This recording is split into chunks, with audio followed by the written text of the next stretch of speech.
কাউসার, কি বলছেন আন্দোলনকারীরা এবং কেন এই আন্দোলন, তাদের দাবি দেওয়া সম্পর্কে জানাবেন বিস্তারিত। ইশরাত, গেল 6 তারিখ থেকে সারা বাংলাদেশের সাথে যে নার্সিং কলেজের শিক্ষার্থীরা রয়েছে তারা একযোগে 4 দফা দাবিতে আন্দোলন করে আসছেন এবং এখানকার যারা শিক্ষার্থীরা রয়েছেন তারা জানিয়েছেন যে যখন 6 তারিখ থেকে যখন তারা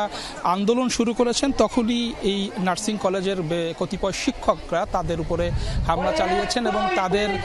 বেশ কিছু শিক্ষার্থী আহত হয়েছে এবং তারা জানিয়েছেন কেন্দ্রীয়ভাবে যে তাদের 4 দফা দাবি ছিল সেটি কিছুটা শীতল হয়েছে। তাদেরকে কেন্দ্র থেকে আশ্বাস দেওয়া হয়েছে যে তাদের সে দাবি দেওয়া সেটি আজকের মধ্যে হয়তো পূরণ হতে পারে, কিন্তু তাদের উপরে যে হামলার ঘটনা ঘটেছিল বরিশাল নার্সিং কলেজে এবং এর সাথে যে শিক্ষকরা জড়িত সেখান থেকে 3 জন শিক্ষককে তারা চিহ্নিত করেছেন এবং তারা বলছেন যে 3 জন শিক্ষক এই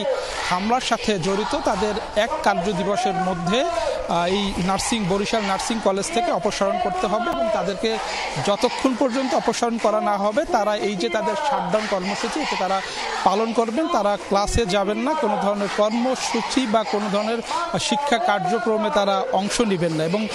তারা এই হামলার পরপরই কিন্তু তারা এই দাবি জানিয়েছিলেন এবং তারা বলেছেন যে তাদের যে 1 কার্য দিবস সেটি আজ শেষ হবে এবং আজকের মধ্যে যদি সেই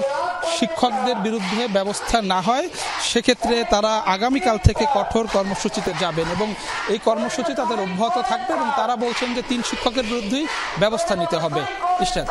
ধন্যবাদ আপনাকে কাউসার।